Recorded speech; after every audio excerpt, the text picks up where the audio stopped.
So I discovered it's been 7 years since I've changed the plugs in this car, and the last time I put plugs in it, they were E3-54 plugs, and that's what I'm going to put back in it.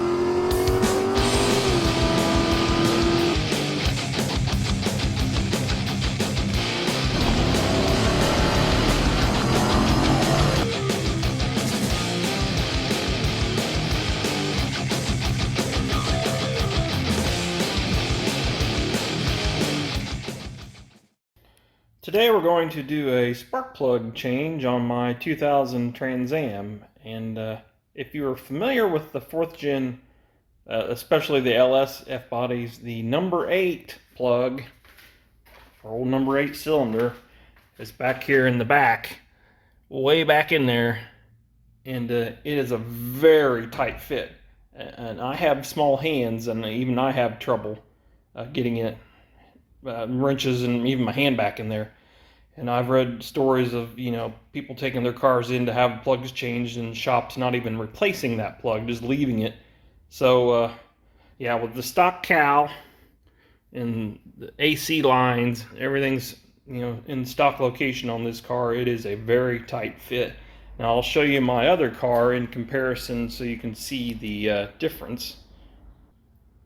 Now, my 95 Firebird, it's an LS swap. It was originally a V6 car, and I've cut the cowl back, and there's no air conditioning or anything else over in here, so you have pretty good access to that plug back there, which that makes this car a lot easier to work on.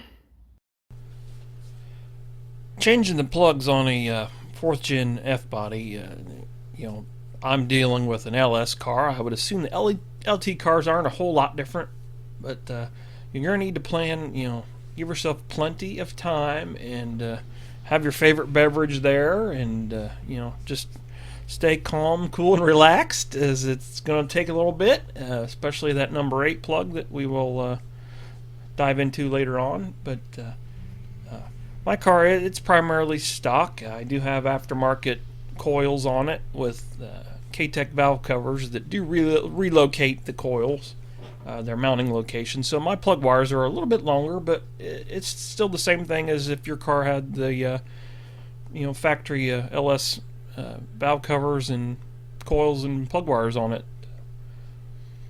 And I have my spark plug collection box, as you can see right here, sitting on the floor. I'm going to lay the plugs in front of the corresponding numbers of the cylinders as I pull them out. I want to leave those plugs that are in there in that box because they are from my my other car. I just want to hang on to them, see what those look like after a season of having fun.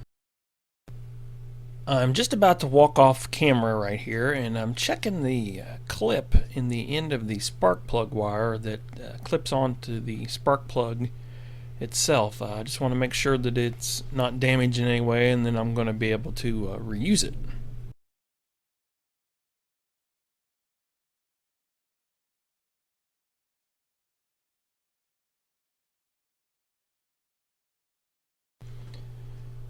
Now it's just a matter of taking the plug wires off the coil packs and the plugs one at a time, and I like to keep them in order, so I put the same one back on the same cylinder that it came off of.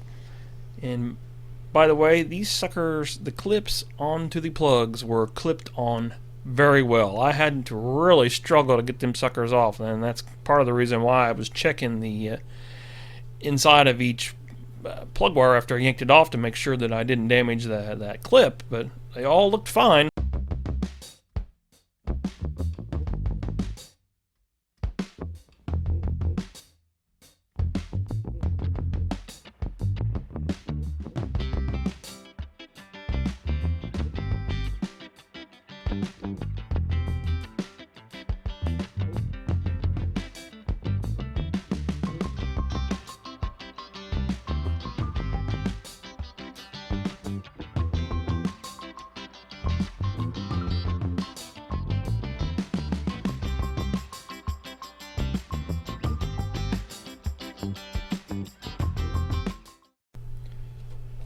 To take the plugs out, I just use your average 5/8 spark plug socket, and I also use a stubby ratchet, a regular length ratchet, I guess you could call it, an 6 or 8 inch ratchet, and then a long-handled swivel ratchet.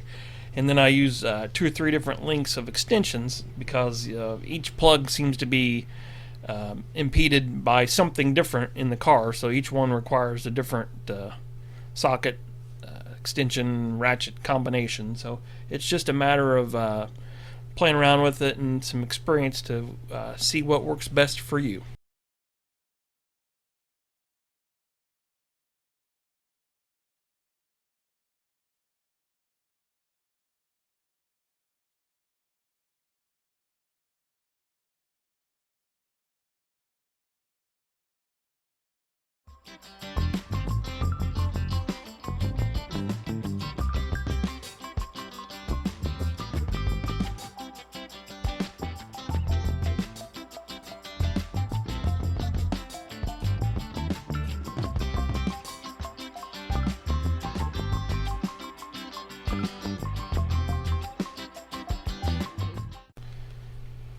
I'm not going to lie, this does kind of beat up your hands and arms pretty well, so wearing long sleeves might help you a little bit, and even gloves, as you'll see later on here. I do put some gloves on when I do the passenger side, but expect some cuts and scrapes and a bruise or two.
We have Firebird decals, and I'd love for you to have one. You can get one at my eBay store at the link in the description below.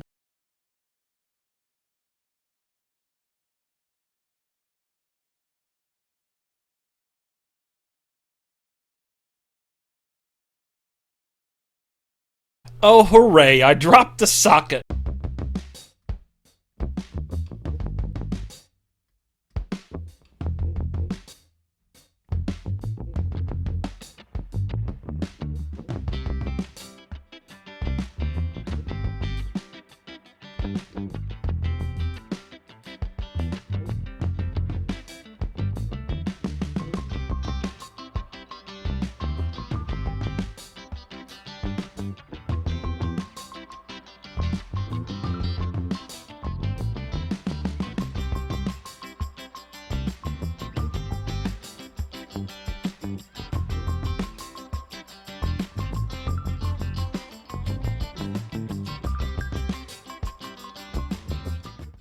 Alright, now it's time to get started on the passenger side, and it's pretty much the same as the driver's side, except for that number 8 at the back.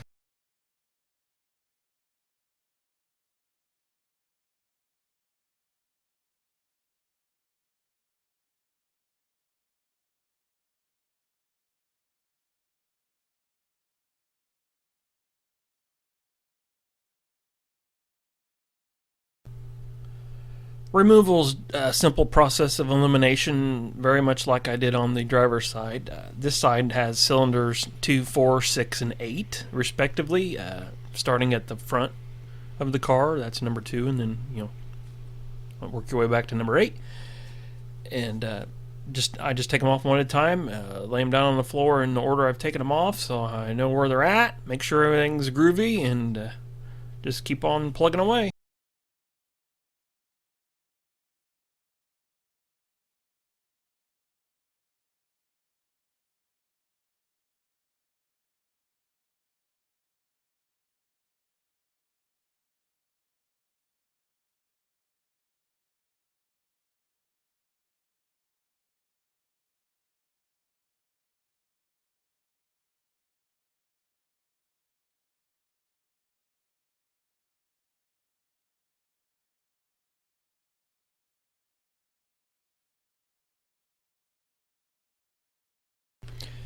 If there was ever a time to have the most patience you could possibly have, now is the time. We are getting ready to take out that number 8 spark plug wire and spark plug, and that sucker is in the most inconvenient spot possible, especially with a car that still has all its factory AC and the overhang at the windshield and whatnot.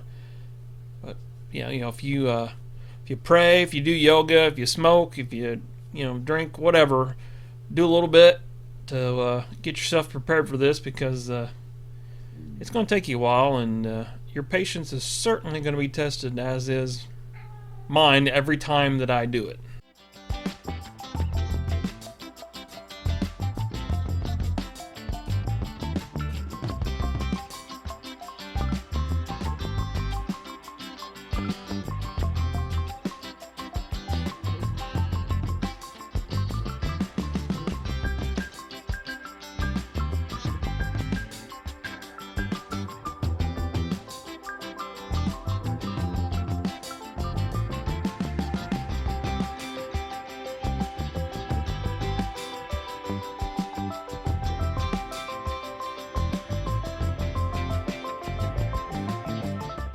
Yeah, getting this plug wire off is really starting to wear on me at this point, but I gotta power through.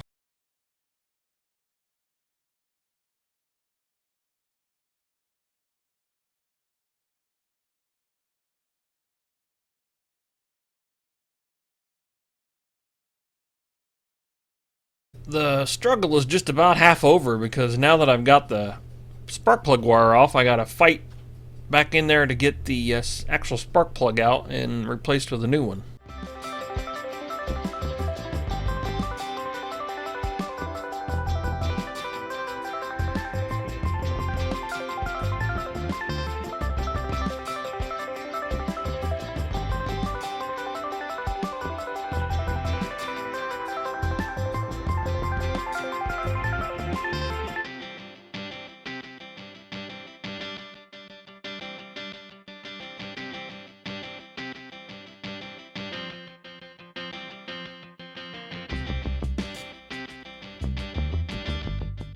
Working into the night, Had to pop the lights on.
Oh, goody. Dropped the socket again.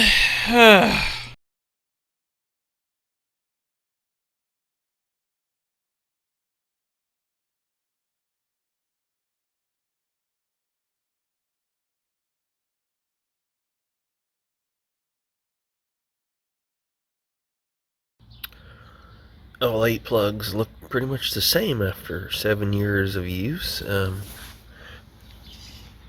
They're all the tips look identical pretty much.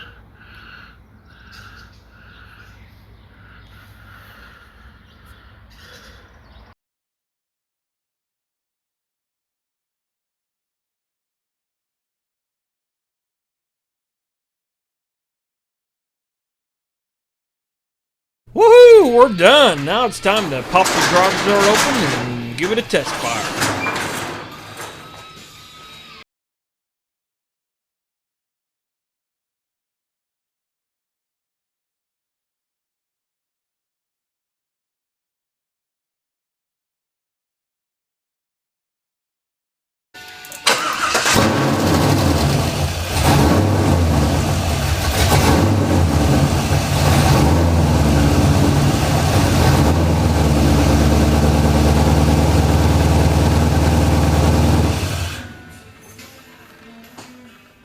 Now I have small hands, but this is what changing the number 8 spark plug will get you. I got a bruise in the back of my arm.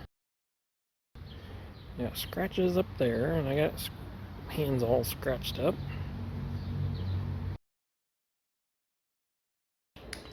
That's going to do it for the spark plug change in the 2000 Trans Am. Hopefully it's another 5 years before I have to do it again. And as you can hear, it's 4th of July weekend, so there's fireworks going off.